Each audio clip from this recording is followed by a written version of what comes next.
Meu amigo do Face, dileto ouvinte da Palavra de Deus, gostaria de compartilhar de um texto da Palavra de Deus, é,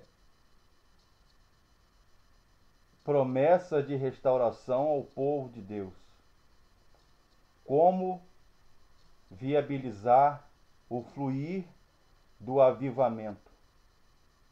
Se encontra lá em Ezequiel, capítulo 36, dos versos 1 a 27. Ora, Deus havia determinado o profeta Ezequiel ir a um determinado lugar perto do rio Quebar, próximo à Babilônia, para ir profetizar sobre o vale de ossos secos. Esses ossos, segundo os comentaristas, simbolizam ou representam o povo de Deus. O texto fala de restauração, de conserto, de busca e volta ou retorno à adoração e o culto a Deus. Vocês sabem, amados irmãos, que Israel estava na apostasia ou no abandono, haviam desertado de Deus, se afastado de Deus, ou em outras palavras, haviam voltado as costas para o Senhor, adorando e buscando outros deuses pagãos das nações vizinhas. Israel havia abandonado o concerto, o pacto ou a aliança que Deus tinha determinado aos patriarcas hebraicos e aos pais, os antigos. O texto fala de avivamento. Hoje se fala muito em fluir do avivamento, ou chuva de bênçãos, decorrência do avivamento de Deus. Mas o avivamento tem que começar em cada um de nós. Deixar-nos nos permitir ser transformados, moldado o nosso caráter, a nossa vida em santidade, em fidelidade, obediência e observância à lei, à Torá, à palavra de Deus e aos mandamentos do Senhor. Mas o texto lá em Ezequiel 36 fala de avivamento, restauração, gerada pelo chamado Ruach, ou fôlego, ou vento vital, vivificante, criador de Deus, o Espírito de Deus. Antes, como uma figura lá no texto de Ezequiel 36, eles eram ossos secos, pessoas vazias, sem vida, ou seja, vidas vazias, sem sentido, sem o ideal, são cultos vazios ou adorações vazias. Era como na Inglaterra do século XV, século XVI e XVII, em que a igreja inglesa, os crentes da Inglaterra, as igrejas estavam vazias. O culto era formal, não tinha vida, não tinha presença de Deus. Daí surgiu o avivamento. Homens e mulheres que se dobraram, oraram pela restauração da Inglaterra, do Reino Unido, em que os bares, os inferninhos, os prostíbulos estavam cheios, abarrotados de pessoas, e as igrejas estavam vazias. Vida vazia, vida sem Deus. Então o texto diz que na profecia, na palavra profética de Ezequiel, Deus toca nos ossos, fazendo o povo de Deus reviver. O povo que estava alquebrado, caído pelo pecado, pela transgressão, pelo abandono, pela apostasia, abandono da fé em Deus. A presença de Deus põe ordem ao caos. Aquilo que aos olhos humanos soa morte, insoluções, desespero, falta de perspectiva de vida, Deus mostra para Ezequiel e para o povo e cada um de nós que onde ele está, ele gera vida, ele gera reconstrução, ele gera santidade de vida, compromisso com Deus, com o reino e com o evangelho. Traz vida à existência o que antes não havia. No mais profundo deserto, num lugar inóspito e ermo, inabitado, quando Jesus está e quando alguém se levanta por Deus, com a voz profética, com a autoridade de Deus, profetiza, como Ezequiel fez sobre aquele vale de ossos secos, aquilo era morte, símbolo de morte. Eles estavam mortos-vivos, verdadeiros zumbis espirituais. Mas quando a palavra de Deus, o Espírito do Senhor, entrou naqueles ossos, naqueles corpos em putrefação, em morte espiritual, com uma figura, uma metáfora, diz o texto em Ezequiel 36 que aqueles ossos começaram a se mover, é onde sopra o vento do Espírito. A visão simboliza o povo que estava caído, em pecado, em rebeldia contra Deus. E Ezequiel, a palavra profética proferida por Ezequiel, o profeta, promove restauração do conceito de santidade do nome de Deus. Restaura o ambiente de adoração. O povo começa a voltar a Deus, a buscar a Deus. Israel ansiava. Israel procurava a quem buscar, a quem cultuar, a quem adorar, a quem derramar os seus corações, se render àquele que é todo-poderoso, altíssimo, transcendente e absoluto, que está acima de nós, que é maior do que nós. O texto fala que o povo estava em idolatria, contaminação, e que ele deve adorar única e exclusivamente a Deus.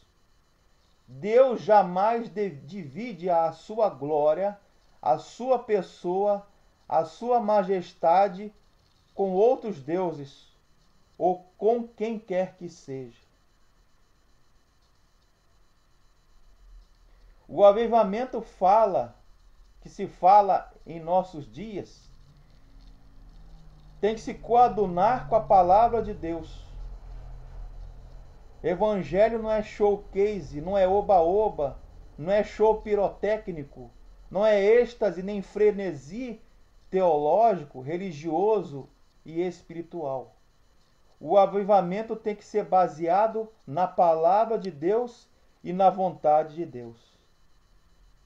Há muita histeria e êxtase religioso por aí. Gritaria, gestos mecânicos, chavões, jargões, palavras que como tá amarrado, entre outras, tá derrotado, como se fosse o gênio da palavra, o gênio da lâmpada maravilhosa de Aladim, como há em desenhos e filmes.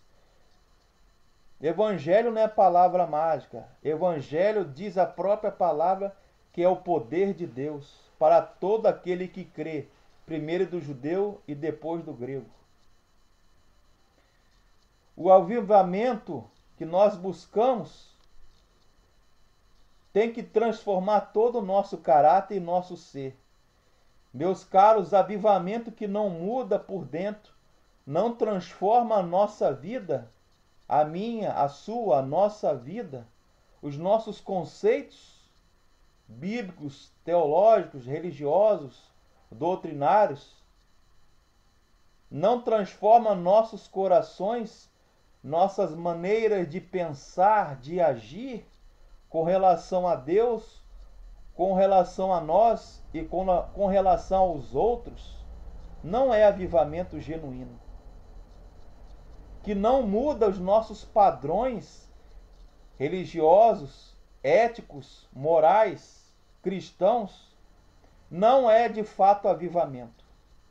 Não é esse avivamento que foi proferido aí em Ezequiel 36, e Deus está querendo falar conosco hoje, e falou com Ezequiel e com o povo naquela época. Avivamento que serve apenas e tão somente para encher igrejas.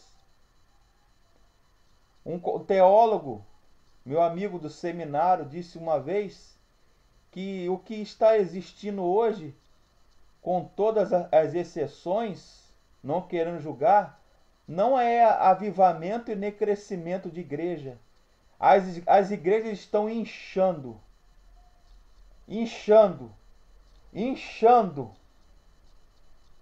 mas estão vazias, pobres, ausente do Espírito Santo do Senhor, de Jeová. Estão ausentes da presença de Deus. Um culto,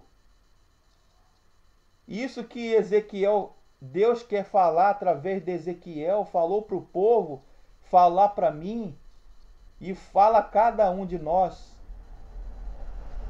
O nosso culto tem que transformar a nossa vida.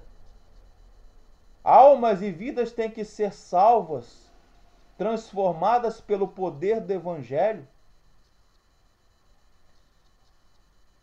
Um culto que nós saímos da igreja igualzinho quando entramos, não é culto. Alguma coisa tem que mudar. Nós temos que sair dali do culto, da nossa adoração, da nossa busca a Deus, transformados, mudados, moldados pelo Espírito Santo. Os apóstolos que conviviam com Jesus, eles experimentaram esse avivamento espiritual do Senhor. Porque eram pessoas, os 12, comprometidas com o reino de Deus. Eram fiéis à doutrina e à palavra de Deus. Exemplo de Pedro. Pedro, antes de experimentar esse renovo do Senhor, desse sobrenatural de Deus, era um. E o Pedro que prega lá em Atos e se converte mais de 3 ou 5 mil almas, é um Pedro totalmente transformado, mudado. Há uma mudança radical gerada por esse avivamento, quando a palavra de Deus penetra no nosso coração, na nossa alma, na nossa mente, e nós passamos a viver, andar e pensar no estilo de vida de Jesus. O estilo de vida do reino de Deus é totalmente oposto ao estilo de vida do mundo. Essa mudança tem que ser visível e real na nossa vida. Só depois, a exemplo do avivamento de Pedro, só depois do arrependimento, da confissão de pecados, quando ele se entregou totalmente nos pés de Jesus, é que Deus pôde trabalhar na vida do apóstolo Pedro, e ele foi. Essa mudança foi real na vida de Pedro.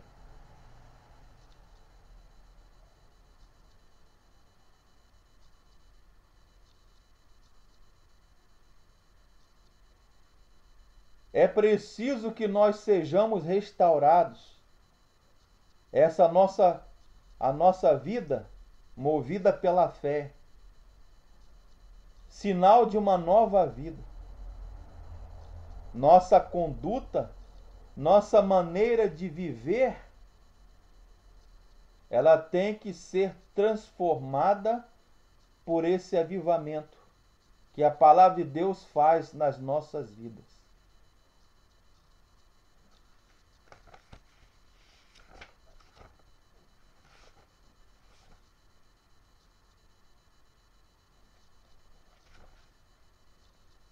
Como lidar o fluir do avivamento?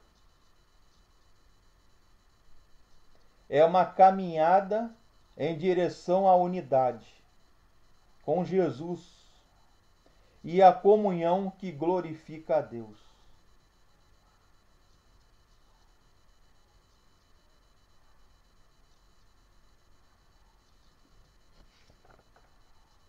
Nós experimentamos o fluir do avivamento nas nossas vidas quando Deus tem total e exclusiva primazia em nossa vida, nossa mente, nosso coração, nossos sentimentos, que é produto de uma busca real, verdadeira, genuína, sincera a Deus e comunhão com Ele. Essa restauração, essa promessa de restauração que o povo de Deus experimentou, que Ezequiel foi testemunha ocular, ele viveu este avivamento. E Deus está falando para cada um de nós. É uma busca sincera, genuína, única e exclusivamente na palavra de Deus e no reino de Deus.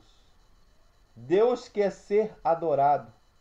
Deus quer ser buscado. Deus quer ser querido, desejado.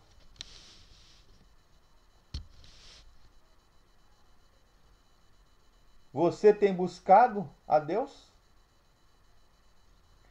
Em Mateus diz: buscai primeiro o reino de Deus e a sua justiça, e as demais coisas vos serão dadas em acréscimo. Será que eu e você, nós temos buscado a Deus? Temos dobrado o nosso joelho, orado a Deus, temos intercedido a Deus por essa nação, pela nossa cidade, pela conversão das pessoas, nossos familiares, nossos vizinhos, nossos amigos de faculdade, de colégio, de trabalho, nossa nação, o Brasil? Se nós queremos chuvas de avivamento, rios de avivamento que possam inundar este solo desértico, o deserto, esse tremendo caos que se encontra o nosso país, o Brasil, nós temos que buscar a Deus, dobrar os nossos joelhos em busca desse avivamento, a começar por mim, por você, por cada um de nós. Que Deus nos abençoe e que permitamos a Deus, deixemos Ele operar esse avivamento em nossas vidas, em nossa nação. Que Deus abençoe. Amém.